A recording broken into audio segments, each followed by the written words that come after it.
Hello friends, news 24 sports के YouTube live और Facebook page पर आपका बहुत बहुत स्वागत है। मैं हूं प्रदीप सहगल और मेरे साथ हैं टीम इंडिया के दो पूर्व क्रिकेटर।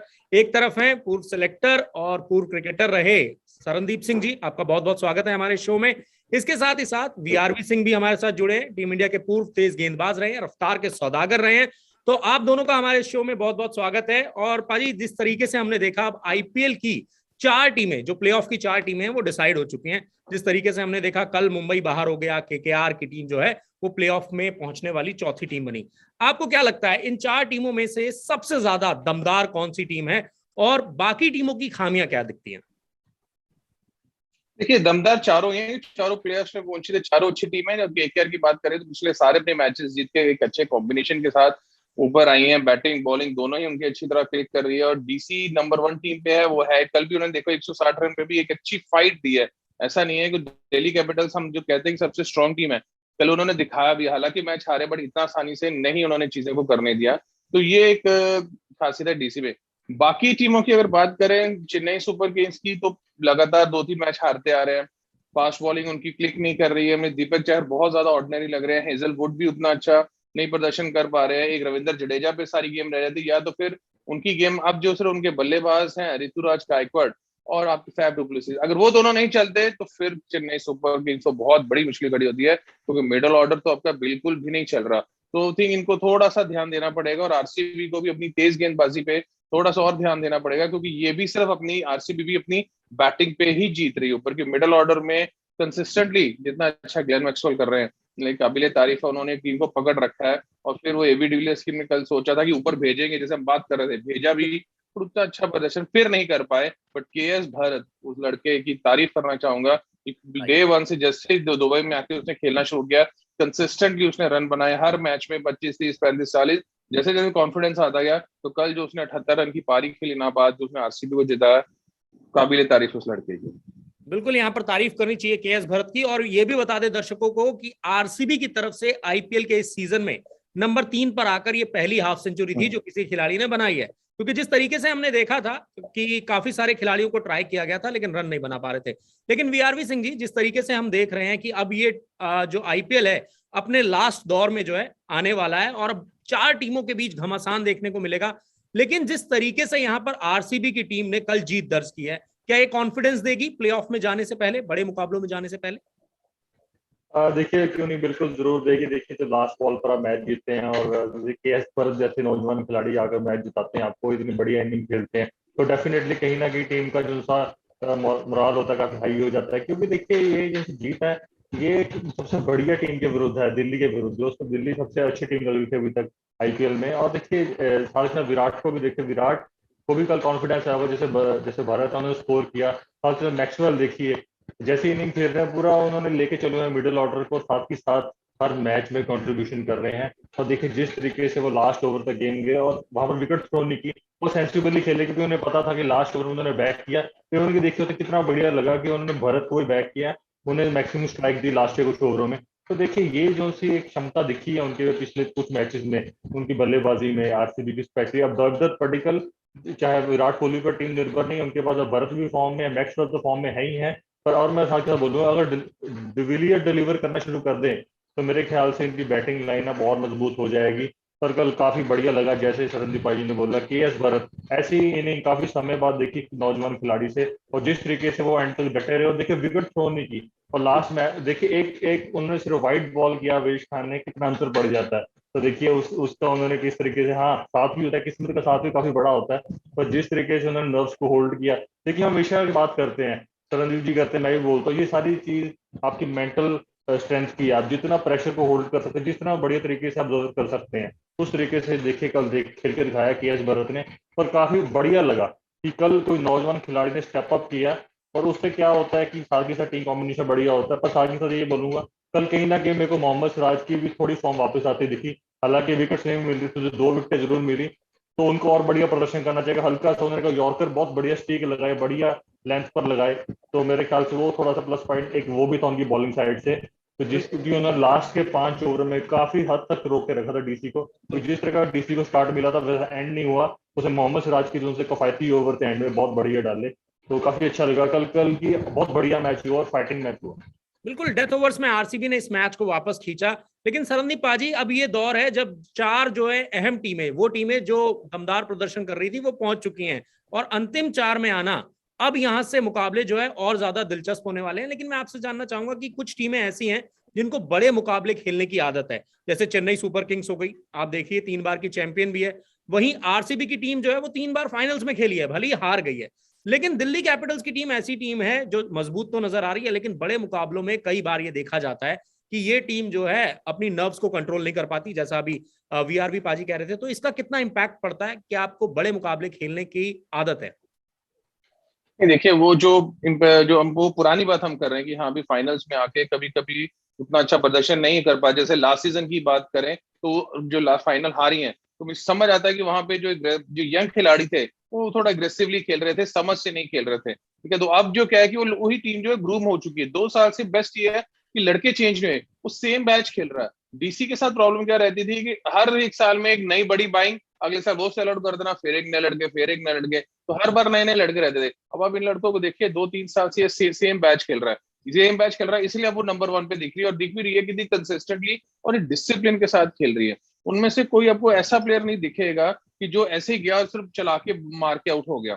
सेट होते हैं, अच्छे रन बनाते हैं, तो कंसिस्टेंटली डिसिप्लिन के साथ खेल रहे हैं। बस अब वो जो डिसिप्लिन है अब उनको चेन्नई के सामने दिखाना पड़ेगा। क्यों? क्योंकि जो स्किल है, जो खेल है, वो तो आप गेम पे खेलते हो, लेकिन एक किस्मत भी बहुत बड़ी चीज होती है कि जो कि महेंद्र सिंह धोनी को उसको उसकी किस्मत से नवाजे हुए हैं उन लोग, कि जब भी कहीं फंसा होता है, जब जरूरत होती है, तो कहीं ना कहीं उनकी किस्मत ऐसी काम कर जाती है। वो मूव्स इतने अच्छे कर दिए, चेंजेस से कर दिए हैं कि सडनली देखें, आपको कोई बड़ी बात नहीं, जो मिडिल ऑर्डर की हम बार बार बात करते हैं कि उनके रन नहीं बना रहे, क्या पता है कि दिल्ली कैपिटल के सामने ही सारे मिडिल ऑर्डर चल पड़े उसी दिन ही।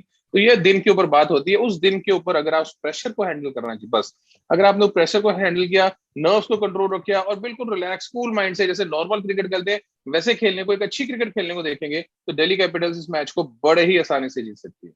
बिल्कुल, यहां पर बता दिया सरनदीप पाजी ने कि क्वालिफायर 1 में दिल्ली कैपिटल्स के जो आप ये कह सकते हैं चांसेस हैं वो ज्यादा हैं जीतने के। लेकिन वीआरवी पाजी, जिस तरीके से हम बात कर रहे हैं, चेन्नई सुपर किंग्स का मिडिल ऑर्डर जो है इस टीम की समस्या बना हुआ है। अंबाती रायडू के रन बल्ले से रन नहीं आ रहे हैं, सुरेश रैना भी उस फॉर्म में नहीं दिखाई दे रहे थे, अब तो मोइन अली भी रन नहीं बना रहे हैं। वहीं अगर हम दिल्ली कैपिटल्स की बात करें तो इनके मिडिल ऑर्डर में भी थोड़ी सी दिक्कत नजर आती है, थोड़ा सा इनएक्सपीरियंस नजर आता है। देखिए, मेरे ख्याल से सब फॉर्म की बात होती है। देखिए, सरदीप जी जैसे बोला, ये जितने भी खिलाड़ी हैं अपनी फ्रेंचाइजी से काफी समय से जुड़े हुए हैं। जैसे श्रेयस अय्यर हैं, जैसे वो उन्होंने देखिए बढ़िया प्रदर्शन तो जरूर किया है, तभी दिल्ली कैपिटल ने यूए में आके बढ़िया प्रदर्शन किया। बाकी सर शिखर धवन है, पृथ्वी शॉ है, पर मैं एक बात चाहूंगा कि जैसे पृथ्वी शॉ जैसे खिलाड़ी को एक सलाह जरूर दूंगा, जैसे हम शुभमन के बारे में बात करते हैं, अगर आपको स्टार्ट मिल गया तो आप उनको लंबा रन बनाइए, बीच में मत छोड़ के, नीचे वाले खिलाड़ी के लिए मत छोड़िए। पर देखिए, दिल्ली कैपिटल्स का बढ़िया प्रदर्शन रहा है, ऐसा नहीं कह सकते कि उनका मिडिल ऑर्डर इतना नहीं चला है या ऐसी कोई बात नहीं है। पर हाँ, थोड़ा सा उनकी कंसिस्टेंसी और बढ़ सकती है। स्पेशली मैं बोलूंगा जिन खिलाड़ियों को स्टार्ट मिलता है वो बीच में मत छोड़ के, टीम को बाजार में मत छोड़ के, पूरा लगा के, क्योंकि दिल्ली कैपिटल्स ने जिस तरीके से प्रदर्शन किया है इस आईपीएल में काफी उम्दा है। हम बोलते हैं कि एक्चुअली फुल एक पैक बोलते हैं टीम को, चाहे गेंदबाजी है, चाहे बल्लेबाजी है, चाहे मिडिल ऑर्डर, चाहे स्पिन बॉलिंग डिपार्टमेंट है, सबसे बढ़िया। हालांकि कल दिल्ली में एक चीज की कमी आई कि ग्लेन मैक्सवेल को एक ओवर में 2 कैच छोड़े उनके, तो रिकी पॉन्टिंग उस चीज को भी देखेंगे कि क्रूशल मैच में कहीं आप 2 कैचेस छोड़ते हो तो आपको पता लगता है कि जैसे कल मैक्सवेल मैच जिता गए, तो बाद के मैचेस में चाहे क्वालिफायर्स हों, उसके बाद मे बी एलिमिनेटर में भी आ सकते हैं। तो यू नेवर नो कि कौन सी सिचुएशन में आ जाएंगे। फील्डिंग एक ऐसी चीज है कि आपको 100% दोगे तो आपको 100% रिजल्ट जरूर मिलेगा, पर कल वो उनकी तरफ से नहीं दिखा। बाउंड्री अश्विन की तरफ से भी कैच होता है एक, तो ये काफी एक कमजोर कड़ी लगी मेरे को। और कुछ कल आपने देखा होगा एक बाउंड्री पे लातों के बीच में से चौका भी हुआ। तो मेरे ख्याल से ये जो छोटी छोटी चीजें आईपीएल जैसे बड़े टूर्नामेंट में आपको अच्छी नहीं लगती हैं। और दिल्ली कैपिटल जिनके कोच रिकी पॉन्टिंग जो खुद इतने बेहतरीन फील्डर रहे हैं, उनके साथ मोहम्मद कैफ जो इंडिया के बेस्ट फील्डर रहे हैं, उनसे आप ये उम्मीद नहीं करते कि ऐसी फील्डिंग का प्रदर्शन करेंगे। हाँ, साथ ही साथ मैं ये जरूर बोलूंगा कि आर अश्विन को थोड़ा सा बॉलिंग में पैनापन और लेके आना चाहिए, क्योंकि वो जितने बड़े बॉलर हैं उस तरीके की इम्पैक्टफुल बॉलिंग नहीं हुई है जैसे उनके फास्ट बॉलर्स बॉलिंग करें, उनको साथ देना चाहिए। ऑन एंड ऑफ डे आता है, पर मेरे ख्याल से उनको थोड़ा स्टेप अप करना चाहिए, क्योंकि उनकी बॉलिंग सिर्फ दिल्ली कैपिटल के लिए नहीं, साथ ही साथ भारतीय टीम के सिलेक्टर्स, कैप्टन, टीम मैनेजमेंट भी देख रही होगी वो किस लाइन में बॉल डालेंगे। तो दिल्ली कैपिटल्स का ये है। हाँ, सीएसके की बात भी थोड़ी सी करना चाहूंगा। रॉबिन उत्तपा को भी उन्होंने 2 चांसेस दिए, उन्होंने भी कुछ कमाल नहीं किया। उन्होंने भी सुरेश रैना को जहां से छोड़ के गए थे वहीं से कैरी ऑन किया। तो मेरे ख्याल से उनके लिए ज्यादा मुसीबतें हैं, क्योंकि जहां पर फाफ डु प्लेसिस और गायकवाड आउट होते हैं, उनका जो सा टोटल होता है फिर वो सिर्फ 135 और 140 की तरफ ही जाते हैं, ज्यादा बड़ा स्कोर नहीं बना पाते। सबसे बड़ी प्रॉब्लम है उनके पास लोअर मिडिल ऑर्डर में बिग हिटर नहीं है। और साथ ही साथ उनको ये देखना होगा कि अगर फाफ डु प्लेसिस और गायकवाड एक एंड पे हैं, तो एक साइड में उनकी स्ट्राइक रेट उनकी बढ़िया होनी चाहिए। ये नहीं है कि आप गेम को डेड कर दें ताकि टीम का बड़ा स्कोर ना बन सके, क्योंकि अब आप कि नॉकआउट राउंड है जहां पर हारे आप बाहर हो सकते हो वहां से। और साथ ही साथ दीपक चाहर की बॉलिंग एक समस्या है मेरे ख्याल से। अगर वो स्विंग नहीं करवाएंगे तो उनकी पिटाई हर मैच में लगती रहेगी। हमने कल भी बताया था कि थोड़ा सा मेरे को लगता है कि उनकी दिक्कत हो रिस्ट पोजीशन में या और दिक्कतें हो सकती हैं, वो उनके फास्ट बॉलिंग कोच को करने चाहिए जाके दूर, क्योंकि मेरे ख्याल से कुछ मैचेस पहले बॉल स्विंग हो रहा था, पर क्यों नहीं पिछले मैच में क्यों नहीं हुआ? क्योंकि अब नया बॉल डालते हो, आपको धोनी इसलिए बॉल करवाते हैं, नहीं बोलते क्योंकि आप ऊपर से विकेटें चटकाएं, क्योंकि आप डेथ ओवर में बॉल नहीं डालते इतना, तो आपके लिए बहुत इंपॉर्टेंट बन जाता है ऊपर से ब्रेक थ्रू दीजिए। अगर स्विंग नहीं करवाएंगे तो आप बहुत ऑर्डिनरी लगेंगे। हाँ जी, ये बात तो बिल्कुल सही है। चेन्नई सुपर किंग्स की दिक्कतें जो हैं वो कम नहीं है, और जिस तरीके से आप बोल रहे हो कि दीपक चहर की गेंदबाजी में भी प्रॉब्लम है, हमने कल भी बात की थी। और शरणदीप जी ने एक पॉइंट बहुत शरणदीप जी ने एक बड़ा अच्छा पॉइंट बोला, हेजलवुड उनकी गेंदबाजी भी पिछले 2 मैचेस में अच्छी नहीं दिखी।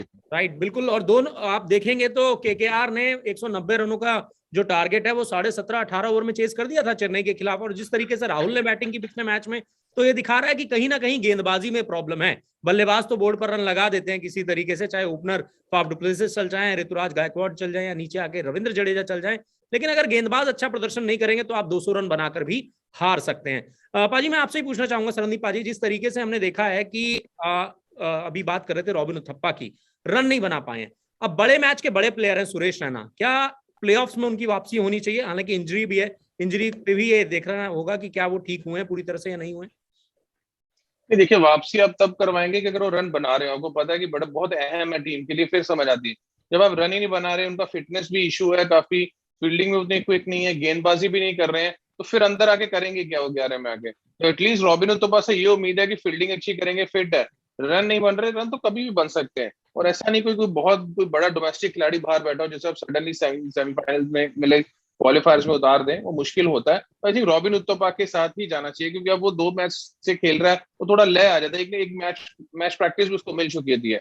अच्छा खिलाड़ी है, कभी भी कर सकता है, लेकिन मुझे नहीं लगता कि रायना को आप वापस लाएंगे, क्योंकि वो जगह नहीं बनती रायना की। तो जी, जो कॉम्बिनेशन है इसके साथ ही सीएसके को इससे अपने इस कॉम्बिनेशन से बेस्ट निकालना पड़ेगा बस। बिल्कुल, यहाँ पर देखिए सरनदीप पाजी ने बड़ी बात बोली है कि सुरेश रैना जो है अब बड़े मुकाबलों से भी बाहर हो सकते हैं, क्योंकि वो फॉर्म में नहीं है, उस तरह से रन नहीं बरसा रहे हैं जैसा उनका नाम है, मिस्टर आईपीएल कहा जाता है उन्हें। लेकिन वीआरवी पाजी, जिस तरीके से हम देखें कि आरसीबी के लिए भी मुश्किलें बढ़ गई हैं यहाँ पर, भले ही अपना पिछला मैच जीता है, लेकिन अब मुकाबला केकेआर से है। ऐसी टीम से है जो लगातार, जो किसी ने सोचा नहीं था कि ये प्लेऑफ में पहुंचेगी भी, वो लगातार उसने अच्छा प्रदर्शन किया है, खासतौर से यूएई लेग में। तो आरसीबी के लिए खतरे की घंटी बजा सकती है केकेआर। देखिए डेफिनेटली मेरे ख्याल से खतरे की घंटी तो नहीं बोलूंगा, कि अलार्म जरूर उनके लिए, कि देखिए जैसे कि केकेआर खेल रही है, केकेआर का प्रदर्शन काफी बढ़िया रहा है यूएई लाइग में। देखिए मोस्ट कंसिस्टेंट टीम है दिल्ली कैपिटल के बाद वो यूएई में आकर, तो मेरे ख्याल से काफी बढ़िया टीम है। और देखिए साथ ही साथ यहाँ ना भूलिए कि आरसीबी के पास भी मैच विनर खिलाड़ी हैं। जिस तरीके से कल उन्होंने मैच निकाला, देखिए जब लास्ट ओवर का मैच कभी भी जीते हैं, किसी भी स्तर पे किसी भी फॉर्मेट पे जीते हैं, वो आपको टीम का कॉम्बिनेशन और मनोबल काफी बढ़ा देती है। क्योंकि मेरे ख्याल से कल जो केएस भारत ने दी है, इनिंग खेल के दिखाई है, ऐसी इनिंग क्या खेली उन्होंने है, पर पूरी टीम का एक मनोबल ऊपर गया होगा। और आरसीबी भी अब मेरे ख्याल से काफी एक मैच जरूर हारे बीच में, फिर यहाँ पर आगे दोबारा से उन्होंने कमबैक किया, काबिल तारीफ है उनकी। और साथ ही साथ केकेआर, मेरे ख्याल से एक बहुत बढ़िया टक्कर होगी इनके आपस में, क्योंकि दोनों टीम अपनी फुल पोटेंशियल पे खेल रही है। और सबसे बढ़िया बात मेरे को ये लगती है कि दोनों टीम ज्यादा फेरबदल नहीं करती, सिर्फ फेरबदल तब करती है अगर किसी को इंजरी हो या कोई ज्यादा आउट ऑफ फॉर्म हो। क्योंकि मेरे ख्याल से जैसे जब से यूएई लेग में आया, सबको पता था कुछ ही मैचेस, आधा तो पहले ऑलरेडी हो चुका था आईपीएल इंडिया में, तो मेरे ख्याल से जिन टीमों ने फेरबदल करने की कोशिश की उन्होंने सिर्फ मोमेंटम खोया। पर इन्होंने मोमेंटम इसलिए नहीं खोया दोनों टीमों ने, इन्होंने सिर्फ अगर कोई खिलाड़ी चाहे शाकिब अल हसन जैसा खिलाड़ी अगर टीम में लेकर भी आए, उन्होंने आते ही परफॉर्म किया। फर्गेसन अगर कमिंस की जगह आए, उन्होंने बहुत इंपैक्टफुल बॉलिंग डाली। प्रसिद्ध की जगह मावी आए तो उन्होंने भी चढ़ बढ़कर बॉलिंग डाली। तो इसका मतलब ये है कि इनके पास जो बाहर इनका बेस्ट स्ट्रेंथ है वो भी बहुत स्ट्रांग है। तो आरसीबी तो मेरे ख्याल से डैनियल क्रिस्टन को कहीं ना कहीं लगते थे, पर अब उनको भी उन्होंने देखा हुआ है कि मेरे ख्याल से विराट ने को सोचा होगा उनको लेके भी। पर दोनों टीमें चढ़ बढ़कर हैं, पर मेरे ख्याल से केकेआर का मोमेंटम काफी मजबूत है इस टाइम पे। केकेआर का मोमेंटम जो है वो आरसीबी के लिए खतरा साबित हो सकता है। और अब तो नॉकआउट मुकाबला है, जो भी टीम हारेगी वो आईपीएल से बाहर ही हो जाएगी। लेकिन सरनदीप पाजी, आपको क्या लगता है कि इन टॉप 4 में से आखिर की 2 टीमें कौन कौन सी हो सकती हैं? अभी तक जिस हिसाब से लग रहा है, देखिए डीसी लग रहा है मुझे कि दिल्ली कैपिटल्स के साथ केकेआर जरूर खेलनी चाहिए जिस फॉर्म में। लेकिन आरसीबी और केकेआर का एक अच्छा कड़ा मुकाबला होगा। लेकिन आरसीबी की चिंताएं, थोड़ा मुझे चिंताएं लगती हैं आरसीबी के लिए कि विराट कोहली भी जिस तरह से आउट हो रहे हैं, अब ऐसा लग रहा है कि जैसे कि शायद कि वो जा रहे और मार रहे हैं। नहीं तो नॉर्मली मैंने विराट को कभी ऐसे आउट होते देखा नहीं कि दूसरे दूसरों में लिफ्ट मारते हो। वो ऐसा खिलाड़ी है, वो ऐसा खिलाड़ी है जो हमेशा 15-16 ओवर तक खड़ा रहता है। जब अगर आप ओपन कर रहे हो, अपने रिस्पॉन्सिबिलिटी में एज ओपनर खेलूंगा, तो फिर आपको एज ओपनर का रोल भी प्ले करना पड़ेगा। अगर आप ही जाके लिफ्ट मार के आउट हो रहे हो तो फिर वो साइन थोड़ा अच्छा नहीं लगता, क्योंकि एबी डिविलियर्स आपके रन नहीं बना रहे। देवदत्त पट्टिकल भी कल 0 पे आउट उससे पहले, लेकिन वो भी उतना पूरा फिनिश नहीं कर पा रहा है। तो गेम राइट। जो है सिर्फ इनके लिए केएस भरत और ग्लेन मैक्सवेल ही चला रहे हैं। अगर ऊपर से कल फिर अगर गलती से क्वालिफायर स्पेल में अगर आप पहले ही ऐसे जाके विराट जल्दी आउट हो गया और एबी डिविलियर्स नहीं चले, तो हर बार तो ग्लेन मैक्सवेल चलेगा नहीं। तो केकेआर की जो स्पिन गेंदबाजी है वो बहुत बेहतर और एक्सपीरियंस गेंदबाजी है। चाहे वो शाकिब हो, चाहे अगर वरुण चक्रवर्ती फिट हो, वो खेलते हैं। सुनील नारायण, ये इतने आसान बॉलर नहीं है कि आप गए और मारने लगे जाके। और इनके तेज गेंदबाज की बात करें, शिवम मावी, मैं हमेशा उसको अपनी टीम में पिक करता हूँ। एक डोमेस्टिक खिलाड़ी जब अच्छा करना शुरू करता है तो फिर आपकी टीम का स्तर जो है एक कॉन्फिडेंस बढ़ता है, क्योंकि ऊपर से 1-2 जल्दी आउट करना फिर स्पिनर्स के लिए गेम को इजी कर देता है। तो फिर सिर्फ एक डीसी को मैं मानता हूँ कि फाइनल्स में जरूर आएगी। आप दूसरी टीम पूछ रहे हैं तो केकेआर और आरसीबी में से दोनों एक टीम को मैं जरूर देखता हूँ ऊपर आने के लिए। श्योर नहीं हूँ, लेकिन दिल कहता है कि केकेआर जीतेगी, but you never know RCB क्या कर सकती है इस बार आके। बिल्कुल, यहाँ पर सरनदीप पाजी को लगता है कि चेन्नई शायद फाइनल तक का रास्ता नहीं तय कर पाएगी। लेकिन वीआरवी सिंह जी, आपको क्या लगता है आखिर की 2 टीमें कौन सी होती हैं? नहीं नहीं, देखिए कल भी हम दोनों ने यही बात ही बोली थी। हमें भी लगता है दिल्ली और केकेआर भी मेरे ख्याल से जो सिस्टम लग रहा है कि जैसे मोमेंटम है, जिस ब्रांड की क्रिकेट खेल रहे हैं वही फेवरेट्स हैं। पर हाँ जरूर देखिए, मेरे को जो लगता है कि मैं थर्ड पोजीशन पे आरसीबी को रखूंगा, क्योंकि मेरे को ऐसा लगता है कि आरसीबी में भी वो फायर पावर है। पर हाँ, जैसे शरणदीप जी ने बोला कि उनके बाकी तमाम बल्लेबाजों के परफॉर्म करना पड़ेगा। और जैसे मेरे को थोड़ा सा अच्छा लगा कि कल जैसे आरसीबी ने अच्छी गेंदबाजी की, डेथ ओवर्स में कम बैक किया, तो कहीं ना कहीं आरसीबी का भी वो मोमेंटम जरूर है। पर डेफिनेटली मेरे लिए भी दिल्ली और केकेआर जरूर है। तो केकेआर मेरे ख्याल से सबसे सुधरी हुई टीम बोल सकते हैं यूए में बन के। ये जैसे उन्होंने एक वेंकटेश अय्यर आने से, या उन्होंने एक अपना अग्रेशन मोड लेके आए हैं टॉप ऑफ द ऑर्डर, तो उस कारण मेरे को लगता है कि थोड़े से वो अनबीटेबल है आरसीबी के लिए। चलिए, ये तो हुई आईपीएल की बात, और यहाँ पर हमारे दोनों गेस्ट्स को लगता है कि चेन्नई सुपर किंग्स जो है वो फाइनल का रास्ता नहीं तय कर पाएगी। लेकिन पाजी, सरनदीप पाजी, मैं आपसे जानना चाहूंगा कि कुछ खिलाड़ी ऐसे हैं जो आईपीएल में खेल रहे थे और टी20 वर्ल्ड कप के स्क्वाड में भी हैं, लेकिन अच्छा प्रदर्शन नहीं रहा है। सेलेक्टर्स की मीटिंग भी है आज, और हो सकता है कि उसमें कुछ बदलाव भी हो। अगर आप सेलेक्टर होते तो क्या बदलाव करते? नहीं, देखिए जिस तरह से कल ईशान किशन और सूर्य कुमार यादव ने बैटिंग की, बल्लेबाजी की है, क्योंकि एक्चुअली वरीड वही लग रहे थे कि यार 2 नए खिलाड़ी आए हैं और उनकी टीम में जगह बन सकती है, खासकर सूर्य कुमार यादव, रन नहीं बन रहे। तो जिस तरह से कल उसने ईशान किशन ने बल्लेबाजी की है, लेकिन कल क्या था कि प्रेशर नहीं था। आपको सिर्फ जाना, पहली पहली बॉल से मारना, बेशक आप पहली बॉल पे आउट हो जाओ, वो चीजें आप पहले नहीं करते हैं। पहले जब जब मुंबई और नीचे हारी बाहर होगी, उसकी वजह यही थी कि आपका पहले प्रदर्शन खराब रहा है। आखिर में वो चीजें नहीं चलेंगी आपके आगे। और जब आप भारत के लिए भी खेलेंगे तो वहां एक ही मैच मिलेगा आपको, वो हमको पता होना चाहिए कि अगर रन बनाएंगे तो ठीक है, अगर ऐसे ही मार के आउट होते रहे तो फिर आपको मौका बार बार नहीं मिलेगा। तो उसकी उसकी चिंता जो है वो रहती है। लेकिन ठीक है, रन बन गए, थोड़ा कॉन्फिडेंस के साथ 2 खिलाड़ी जाएंगे। लेकिन वरीड है राहुल चहर के लिए, ठीक है, वरीड है वरुण चक्रवर्ती के लिए, कि जो फिट नहीं है, जिनको चोटिल से, तब इन दोनों को देखें। और उससे बड़ी वजह है हार्दिक पांड्या। अब बल्लेबाजी तो कर ही रहा है, लेकिन गेंदबाजी कब करोगे आप? वो मींस क्या सेलेक्टर्स अभी क्या मीटिंग करेंगे तो क्या डिसीजन लेंगे? अगर हम लोग, मैं अगर मुझे अब अपनी जगह पे रखा होता तो मैं कभी पिक ही नहीं करता कि अगर बॉलिंग नहीं कर रहा है तो पॉसिबिलिटी नहीं उसकी पिक होने की। ऐसा नहीं है कि एज ए बैट्समैन खेलेगा, एज ए बैट्समैन खेलेगा तो क्या आप सूर्य कुमार यादव या श्रेयस अय्यर को ड्रॉप कर दोगे टीम से? राइट। अगर एज ए बैट्समैन उनको वापसी करनी है, अगर उनको खेलना है, तो डोमेस्टिक क्रिकेट में जाके अपनी स्टेट के लिए एज ए बैट्समैन खेलें। नंबर 3 पे, नंबर 4 पे बल्लेबाजी करें, एज ए बैट्समैन अपने आप को पूरे सीजन खेलें, प्रूव करें, 800 900 हजार रन बनाए, तीनों फॉर्मेट खेलें, फिर जो आपको एज ए बैट्समैन कंसिडर किया जा सकता है। बट अभी किसी भी हाल में मुझे नहीं लगता कि उनको ऐसी ऐसी बिना बॉलिंग के कंसिडरेशन करना, तो एक तो बहुत बड़ी आपकी प्लेइंग 11 ही नहीं बन पाएगी एक्चुअली। फिर आप ऐसा नहीं कि 8 बैट्समैन से खेल रहे हो और 3 ही बॉलर लेके अंदर चले गए हो, तो वो तो फिर आप उल्टा ही अपने आप पे डाल रहे हो। तो वो एक रीजन है मेरा वरीड का, कि इन 3 खिलाड़ियों को अब आप किस तरह से मैनेज करते हो। इन 3 खिलाड़ियों को किस तरह से मैनेज करते हो? और पाजी, अगर हम राहुल चहर की बात करें तो उनकी जगह तो चहल प्रदर्शन कर रहे हैं, लेकिन हार्दिक पांड्या की जगह कौन आ सकता है? क्या शार्दुल ठाकुर एक ऑप्शन हो सकते हैं? नहीं, बिल्कुल शार्दुल ठाकुर हो सकते हैं ऑप्शन, लेकिन अभी मैं कह रहा हूँ कि अब हार्दिक को इस तरह से बाहर नहीं कर पाएंगे ये लोग, क्योंकि रखा है आपने, उसने गेंदबाजी नहीं की है। बट ये रीजन नहीं, फिट तो है ही है, मैच तो खेल ही रहा है, बैट तो घुमा ही रहा है, अपने बच्चे के तो मार ही रहा है। लेकिन अब आप ये नहीं कहने कि भैया वो कह रही कि हाँ मैं ठीक है एक दो ओवर डाल दूंगा ऐसे करके। लेकिन उसमें क्या है, उसमें सिलेक्टर्स बुरे दिखते हैं कि भाई हमने कुछ कहा, अब ये तो कह रहा है मैं एक एक दो दो ओवर डाल दूंगा। अब क्या है कि टीम एक लास्ट मोमेंट पे खड़ी है, चेंज करे ना करे। शार्दुल ठाकुर को आप लेके आओगे कि स्कीम ऑफ थिंग्स पे बैठता कि नहीं बैठता आपकी, तो ये एक वरी रहती है। क्योंकि जब टीम बनती है, अब एक सोच के साथ टीम बनाते हैं, यार ये हमारे प्लेयर हैं, इस जगह पे ये फिट बैठते हैं, यहाँ पे ये हमारे लिए प्रदर्शन करेंगे। लेकिन अगर वो तीन चार प्लेयर ही बाहर हो जाए, तो नए तीन चार प्लेयरों को लाके फिर कहाँ किसकी जगह खिलाना, वो फिर एक मुश्किल हो जाता है स्पोर्ट्स स्टाफ के लिए और हर किसी के, विराट के लिए, विराट कोहली के लिए सबसे वजह है। बट अब देखते हैं जी क्या डिसीजन लेते हैं। अगर अगर हार्दिक बॉलिंग नहीं फिट है, तो फिर जरूर रिप्लेसमेंट बनती है, और शार्दुल ही कैसी रिप्लेसमेंट है अभी जो दिख रहा है, जो गेंदबाजी बल्लेबाजी उस नंबर पे आके अगर मैच खिलाए तो आपके लिए फिट बैठेगा वो।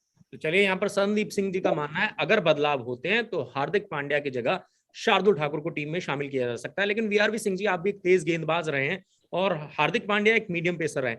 उस तरीके से अगर हम देखें तो कमर की इंजरी जो है, वो लगातार ये बोलते हैं कि मैं T20 वर्ल्ड कप के लिए खुद को तैयार कर रहा हूँ, प्रिपेयर कर रहा हूँ, लेकिन फिर वो आईपीएल में गेंदबाजी नहीं करते हैं। तो ये एक बड़ा सेटबैक रह सकता है टीम इंडिया के लिए, क्योंकि यहाँ पर बतौर ऑलराउंडर ही टीम में आए हैं। देखिए इन्होंने सब कुछ वैसे कवर कर दिया। मैं एक चीज छोटी सी बोलूंगा, देखिए मेरा भी कमर का ऑपरेशन हुआ, ठीक है ना। तो कमर के ऑपरेशन के बाद आपको काफी चीजों पर मेहनत करनी पड़ती है। देखिए इस चीज के लिए दो चीजें हैं, क्या आपको वो इसी एक्शन से दोबारा दोबारा से रीअकरेंस हो रही है इंजरी की, तो दोबारा दोबारा से इसी एक्शन से वही इंजरी दोबारा दोबारा से आ रही है, चाहे वो ऑपरेशन से पहले थी, ऑपरेशन के बाद फिर वो दोबारा से चीज खराब हो रही है, तो इसका मतलब है कहीं ना कहीं आपके एक्शन में प्रॉब्लम है, कहीं ना कहीं आपकी ट्रेनिंग में प्रॉब्लम है। तो इन्होंने बहुत बढ़िया बात बोली कि वो अपने डोमेस्टिक क्रिकेट में जाए और प्रूव करें एज अ बैट्समैन। अगर उन्होंने गेंदबाजी करनी है, मैं दोबारा से बोलूंगा, हमने जब शोज करने शुरू किए तब भी मैंने एक बात बोली थी कि अगर उनके गेंदबाजी में दिक्कत है, उनके एक्शन में दिक्कत है, बीसीसीआई के पास एनसीए की इतनी बड़ी फैसिलिटीज बैठी हैं, वहां पर इतनी ज्यादा फैसिलिटी बैठी हैं, क्यों ना आप अपने एक्शन पे वर्क करें। एक्शन पे वर्क करें, अगर आप उसी चीज को लेकर, ये नहीं होता कि मैं एक ओवर डाल दूंगा, दो ओवर डाल देंगे, भाई विश्व कप खेलने जा रहे हैं, कोई ऐसा वैसा मैच नहीं है, कोई प्रैक्टिस मैच नहीं है कि एक ओवर डाल देंगे, दो ओवर डाल देंगे। बायलैटरल अगर आप सीरीज फिट नहीं हो है। तो ठीक है ना। नहीं, बायलैटरल सीरीज बहुत बड़ी चीज है कि भारत के लिए खेलना बहुत बढ़िया, एक बहुत ऑनर है, बहुत ऑनर की बात। आप ऐसे नहीं जा सकते, आप धोखा नहीं दे सकते किसी चीज को। तो मेरे ख्याल से अगर वो अनफिट है तो वो अनफिट है, वो अपना काम करे जाके। बल्लेबाज हमारे पास बेहतर बहुत बैठे हैं हिंदुस्तान में, क्यों ना उनको जगह दी जाए। जैसे आपने बोला शार्दुल शार्दुल क्यों नहीं हर मैच में परफॉर्म कर रहे हैं। उसके अलावा देखिए अभी कोई हमें दिख भी नहीं रहा ऐसा ऑलराउंडर को जाके ऐसे सीधा प्रदर्शन कर देगा। शार्दुल को कम से कम भारत के लिए खेलने का काफी अब एक्सपीरियंस हो गया है, और इंग्लैंड से थोड़ा स्थापित भी किया जैसे परफॉर्मेंस की है वहां जाके। तो देखिए सीधी सी बात है, अगर उनके एक्शन में दिक्कत है, मैं सिर्फ उन्हें ये सलाह दूंगा अपने एक्शन को रिमॉडल करें। अगर उनके कमर में दर्द दोबारा दोबारा से आ रहा है, वहां पर जाके एनसीए में काम करें। क्योंकि मेरे ख्याल से अगर वो सिर्फ बल्लेबाजी पर ही निर्भर रहेंगे, वर्ल्ड कप में नहीं, उनका फ्यूचर भी थोड़ा मुश्किल हो जाएगा भारत के लिए खेलना। क्योंकि भारत को चाहिए ऑलराउंडर, उन्हें सिर्फ बैट्समैन और बॉलर तो हमारे पास वैसे ही काफी है। तो जो ऑलराउंडर की स्पॉट है वो ऑलराउंडर ही फिल करता है। तो हाँ, उनके पास प्रतिभा है, हम उसे बैक करते हैं, उन्होंने काफी मैच जिताए हैं मुंबई इंडियंस को, भारत को, ऑल रिस्पेक्ट टू दैट। पर अब जो विश्व कप में जा रहे हैं, अब आप वीक लेके नहीं जा सकते। आप जाके वहां पर ये नहीं बोल सकते कि मैं बॉलिंग नहीं डालूंगा। तो मैं बिल्कुल संदीप जी से सहमत हूँ कि अगर वो चार ओवर डालते हैं साथ में तो उनको खेलने की जाना चाहिए। देखिए अब उनको लास्ट मैच तो कल चले गया, अब तो कल भी नहीं खेले, पिछले बॉल भी नहीं डाली, अब क्या सीधा वो पाकिस्तान के विरुद्ध बॉल डालेंगे? तो ये नहीं हो सकता, आप इतने बड़े मैच में रिस्क नहीं ले सकते हैं। तो मेरे ख्याल से अगर वो इंजरी है उनको, तो कहीं ना कहीं मेरे ख्याल से इंजरी को ठीक करना चाहिए। एनसीए में जाके 6 महीने रहे, बॉम्बे में रहकर कुछ नहीं होगा, वहां पर बीसीसीआई की फैसिलिटीज हैं एनसीए में, वहां पर जाकर जहाँ मेहनत करें, अपने शरीर पर काम करें, फिर वापस आए अच्छे से। क्योंकि मेरे ख्याल से हम हर मैच मुंबई इंडियंस का प्री मैच पोस्ट शो सिर्फ हार्दिक पांड्या की बात जरूर होती है, इतनी ये खिलाड़ी के लिए अच्छी चीज नहीं है कि उसका नाम नेगेटिव वे में ज्यादा बात की जाए। तो मेरे ख्याल से उन्हें थोड़ा सा अपने आप पे कॉन्सेंट्रेट करें और 6 महीने साल लगाएं अपनी बॉडी पर। उनकी काफी क्रिकेट बाकी है अभी, अभी इतने यंग है, तो मेरे ख्याल से उनका काफी फ्यूचर है। तो मेरे ख्याल से उनको थोड़ा सा इसके अंदर डिसीजन लेना चाहिए, बात करनी चाहिए, प्रोडक्टिव बात करनी चाहिए सिलेक्टर से, कोच से, कैप्टन से। तो मेरे ख्याल से जो भारत के लिए बेहतर हो वो करें, ना कि अपने लिए जो बेहतर हो वो करें।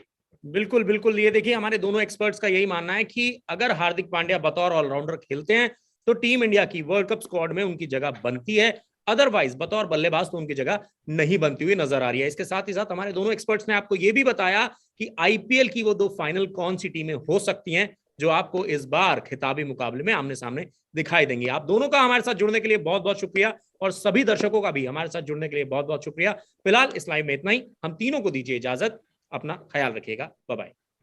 अगर आपको हमारा ये वीडियो पसंद आया है तो इसे लाइक और शेयर जरूर कीजिए और हाँ, हमारे चैनल को सब्सक्राइब और फॉलो करना मत भूलिएगा ताकि आप क्रिकेट की कोई भी खबर मिस ना करें। चाहे स्पोर्ट्स की ब्रेकिंग न्यूज हो या क्रिकेट का कोई अपडेट, प्लेयर्स की मस्ती हो या हो मैदान का लाइव एक्शन, हर वीडियो मिलेगा News 24 स्पोर्ट्स पर।